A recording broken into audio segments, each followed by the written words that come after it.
look at me, yeah.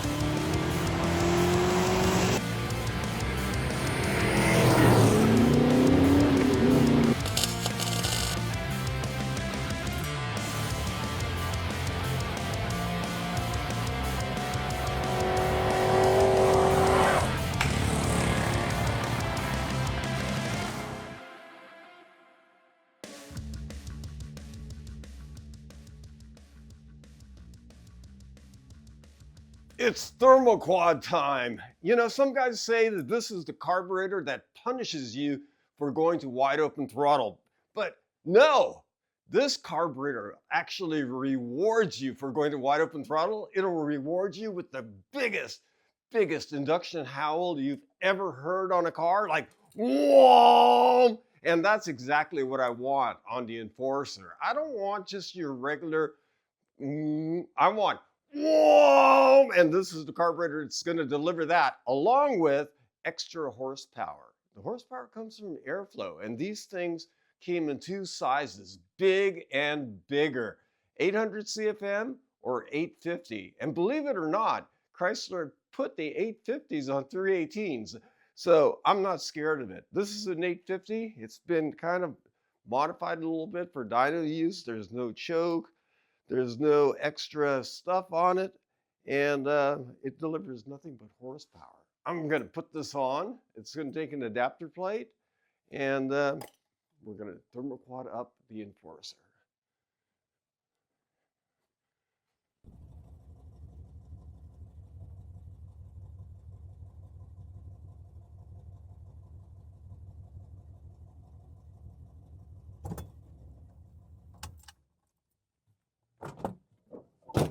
This is the Enforcer. Now, it's a 1971 Plymouth Satellite, and it's called the Enforcer because these were very, very common cop cars back in the day. Actually, this general body style was used for way over 10 years.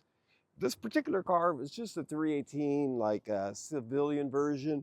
It's not an actual cop car, but that doesn't matter. It's got the aesthetic I want. It's got the 318 I love, and the rest of it's pretty basic. I've put headers and stuff on it, dual exhaust. It runs surprisingly strong for what it is. Hopefully, it'll run even stronger with the mighty Thermoquad.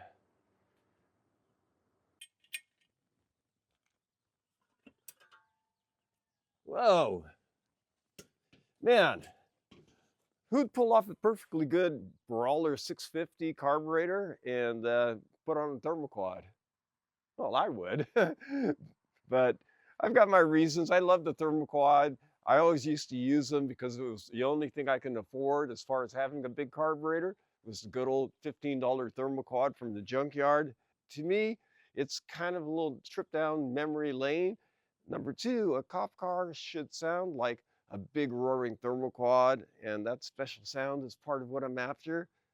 I might even get more power, I might not, but I'll find out. Hey, Snuffles, come on.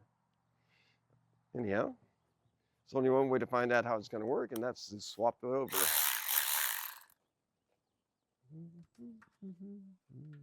It doesn't fit.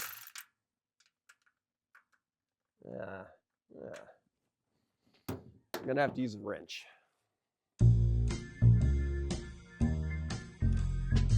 Hey, Snuffles.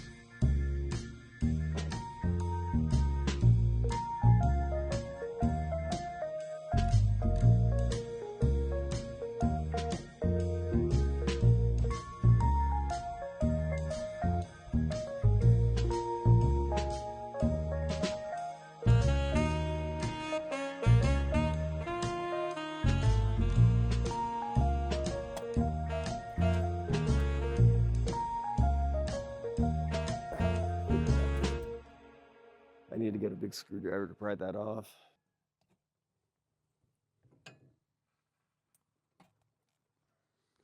The 650 Brawler is actually a really good carburetor. It's functioned pretty much flawlessly.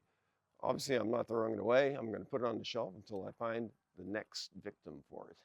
Okay, I've got the adapter plate right here. This puts a spread bore carburetor where the square bore would normally go. I've got all this specialty hardware here.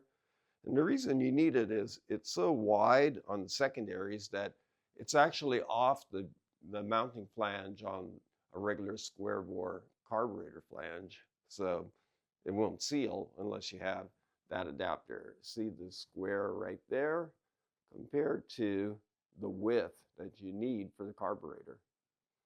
It doesn't match. So the adapter matches those two up.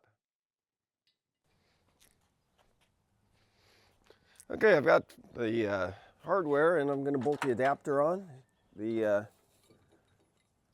bolts that hold the carburetor on come in from the bottom and the gasket kind of holds them in place. This goes like so.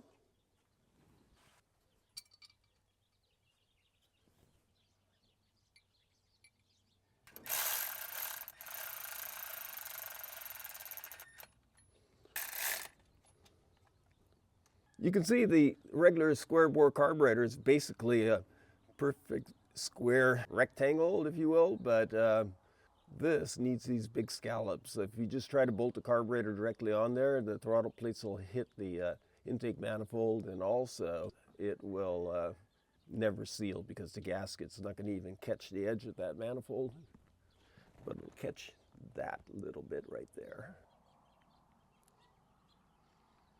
Oh, the moment of glory, the mighty Thermoquad. It's on here like a crown jewel. Look at that.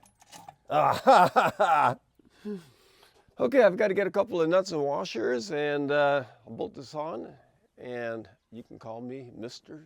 Thermoquad.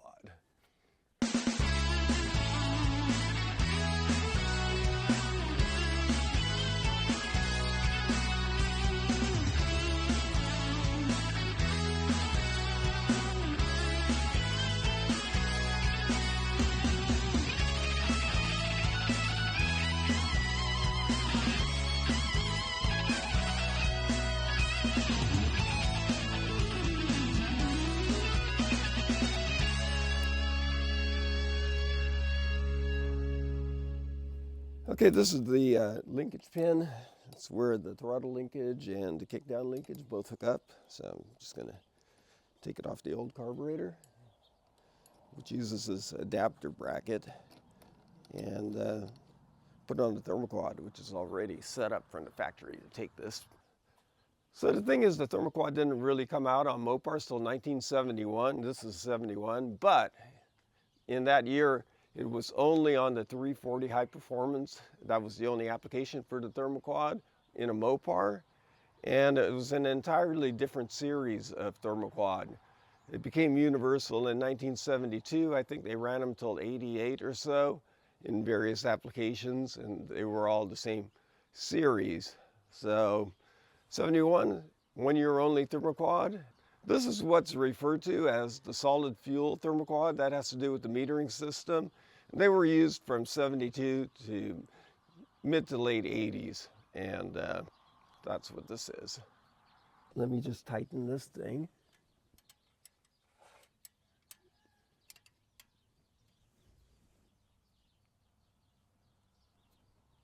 Okay. It reached. And I've got a little bit of I don't really have much adjustment, but that seems like it's.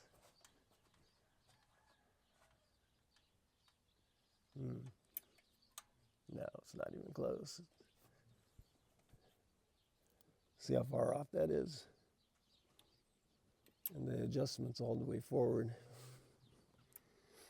One of the things about the Thermoquad compared to a square bore carburetor is all the linkage is shifted forward compared to a square bore carburetor. So that's going to be outside the range of adjustability with throttle linkage that's here. I can probably rework that linkage fairly easily by taking it all apart and welding and cutting and drilling, but I'm just going to make an extendo link and make it work because I want to get on the road and try this thing out. It's not going to make any functional difference.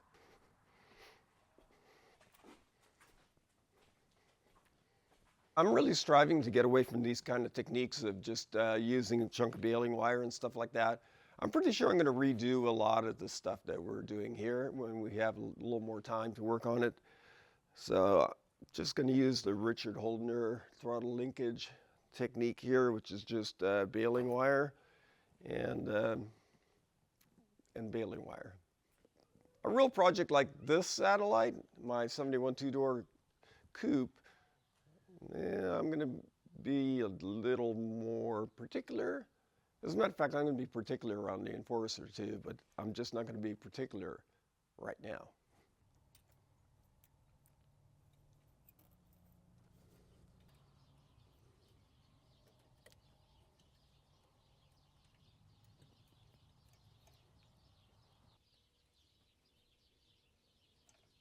That's not going to go anywhere.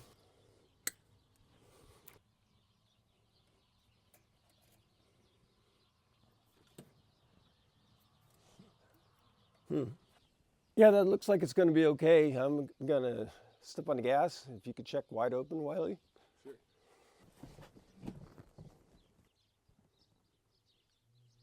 Oh, that's everything lick up? And throttle? That's the floor. It's all the way down. Okay, great. Sweet. Let me just put the kick down up on the arm and put this to bed. The difference in that throttle linkage is really only this much, but that much, it makes all the difference. It have to be just right.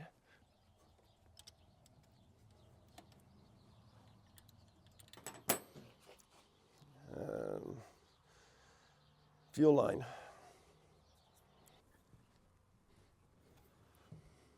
I just had to make a piece of hard line coming off the carburetor, and the rest of the hard line is a really convoluted route, so I'm going to just put a piece of hose in there to make this as quick and easy as possible.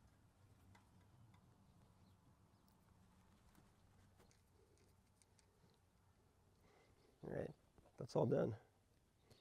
Well, I think that's about ready for gasoline and a shot at firing it up.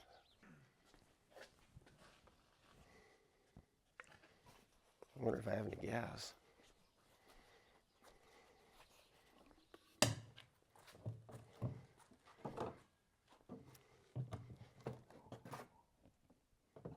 I don't think we have any gas. There's one over there.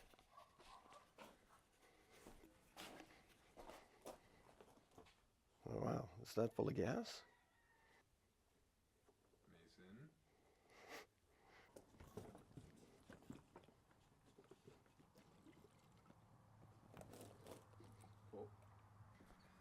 I'm going to go and pre-fill the carburetor. I've got my little barbecue sauce bottle. And the thing is, I filled this up with what I thought was gas, but then I thought it was water because I couldn't even smell it. I've been sick, and man, I can't smell that gas at all. Luckily, Wiley was able to check it for me.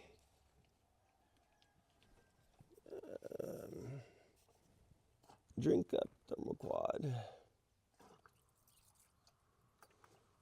All right, it's time to give it a go.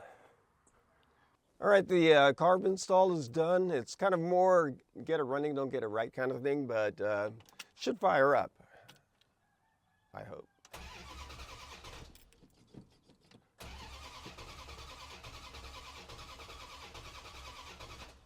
Huh, the other carburetor usually started right away. Do you want to pour the rest of that? That might be bad gas. No, it's new. Should we try some spray? Sure. Let me just try that, just as a verification that that's best. This is starter fluid right here, isn't it? Yeah.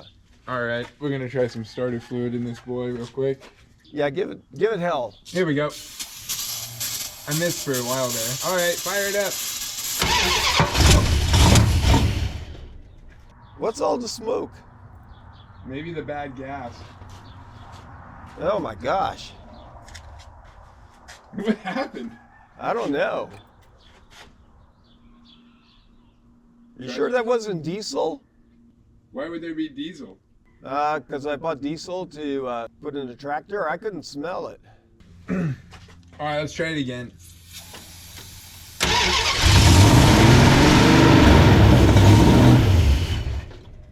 That was a pretty good one. Yeah, yeah, look at the smoke behind you. Yeah, that's all. That was definitely diesel in the ketchup bottle and not gas. But I mean, I couldn't smell it. I'm sick, so you know, it could happen to anyone. Well, normally I can smell the difference between diesel and gas, but right now I wouldn't even be able to smell a ribeye steak. So let's fire it up a couple of more times. We got to burn that diesel off.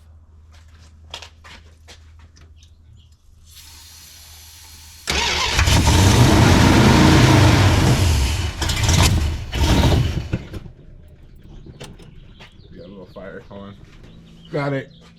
Look how foggy it is. I know, I guess we put a bunch of diesel in there on accident. Yeah. My bad. I feel like I failed you here, Steve. Told you it was gasoline because I just like smelled it thinking like, oh, you know, all the gas out here kind of smells funny because it's been sitting around so long. Yeah, no, I guess I bought that as fuel for the tractor. I was wondering why I had a full gas can lying around. It was weird. It was in front of the Jeep, though. I thought you were just pouring it in the Jeep, you know? All right, maybe my nose is broken. Try it out.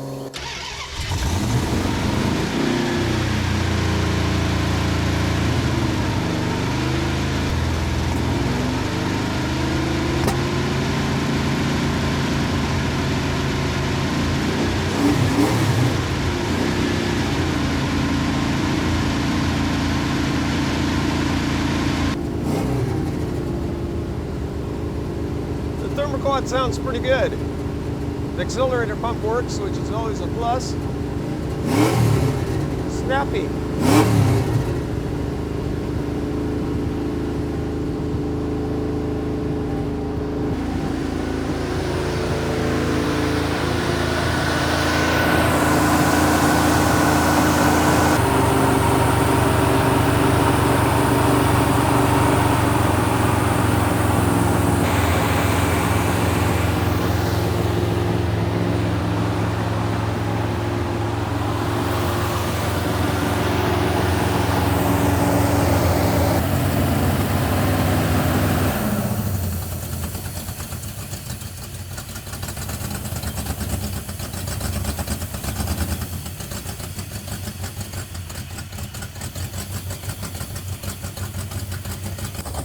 I'm setting the idle speed down, but I noticed that the secondary air door is hanging up, and that's causing it to idle fast. So it turned out the thing wouldn't idle at all, except at like 2,000 RPM. And the thing is, this is a unique part about Thermoquad. The choke pull-off also is linked to the secondary air door. And when you step on the gas, it loses vacuum. It lets go of its hold on the air door and allows it to open. In fact, the nipple has a restricted orifice, so it's got a controlled bleed down. So it's a very important part of the function of the carburetor, even in a case like this where you go, oh, I've taken the choke out, I might as well just get rid of that diaphragm. No, you can't. It operates the secondary. So it was connected to ported vacuum by mistake, so there was no vacuum going to it. Now we've rerouted it to manifold vacuum. That should make it operate normally, unless the diaphragm's bad, but usually they last a long time. I'm gonna fire it up and see if it works. Okay, we're gonna try it again.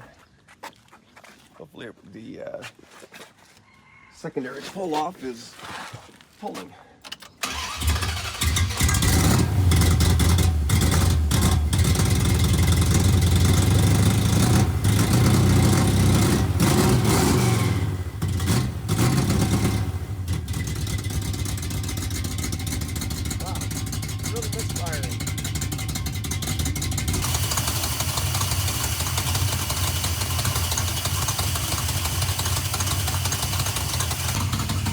Running terrible, so I'm going to try adjusting the idle mixture.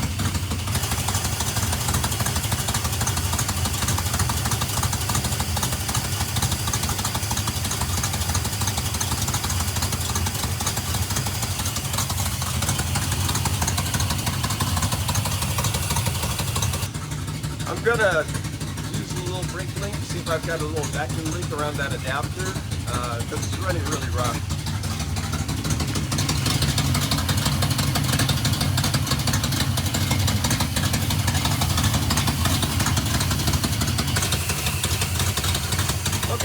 you have a vacuum leak, if there was one, it would have picked up RPM with some extra fuel, brake clean.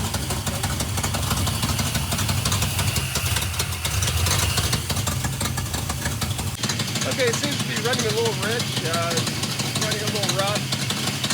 I'm going to take it on the road and kind of give it a little bit of a blowout and see if it improves. Might have fouled the plugs a little bit with the diesel fuel.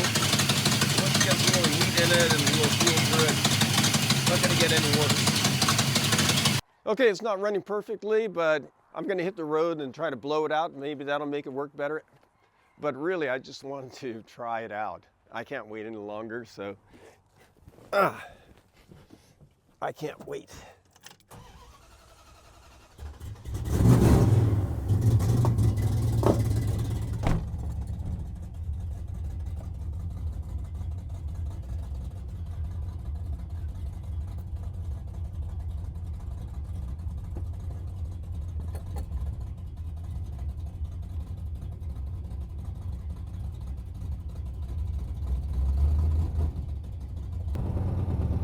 Feels better already. Part of the terrible sound is I think the exhaust system's kind of falling off this thing. I just put that in a real hurry for duct tape drags, and then never went to duct tapes and never fixed the exhaust. I guess I'll just roll into it and see what it's like.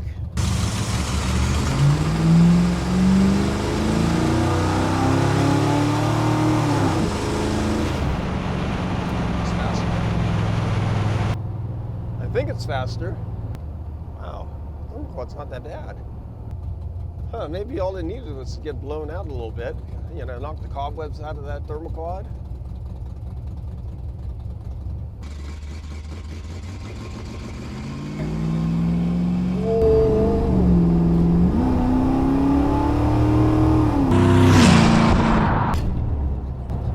That's what I'm talking about. Man, the Thermoquad rips.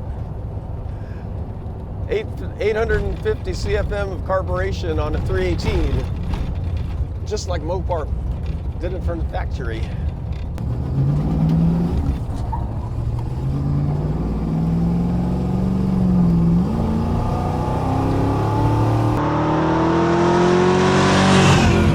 I was a little worried when we first fired this up because it wouldn't idle except at 2,000 RPM. Well, beyond that, actually, it was like, I don't know, just like the biggest cloud of smoke I'd ever seen, but that didn't take too long to figure out.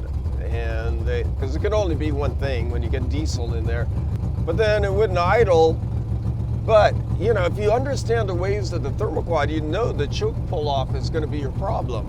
And that's what it was. The first thing I went to was that, and it was like not doing anything. It was connected to the wrong vacuum nipple, and that fixed the idle problem. Now it just runs pretty sweet. Like, it's what I wanted. Just listen to that sound of Thermoquad power.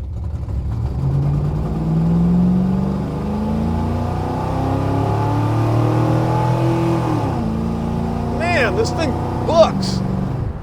It is pretty good, right? It actually, yeah, it moves compared to. I remember riding in this thing before, and it would get up and go, but it's definitely got like a little extra now. Yeah.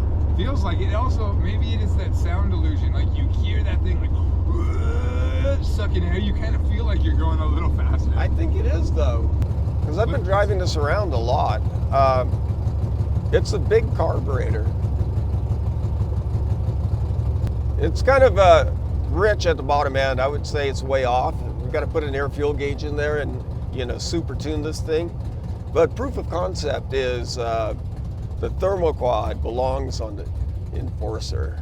I think there's no question about that. These Thermoquads are notorious to get the accelerator pump working, and this one works just fine, it seems like, so that's a plus. And it needs a little bit of tuning, especially down low. I can tell you right now, it's pretty rich, but there's not much I can do about that right now. I'm going to put a AFR gauge in there so I can really get a handle on what it's actually doing. But One thing that it does do that I really like is that it just moves out like a bat out of hell.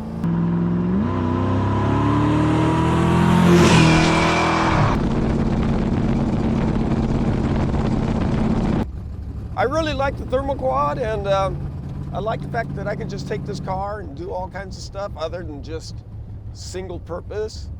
If I want to, I can just go out and have a little bit of fun, and have a little bit of fun.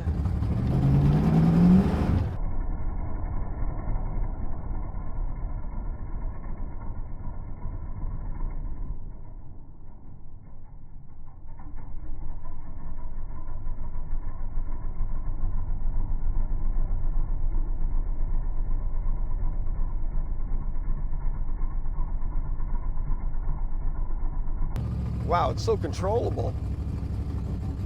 This thing's great. Man, it handles like so predictably. It sounds wicked at wide open throttle, and it's really fun.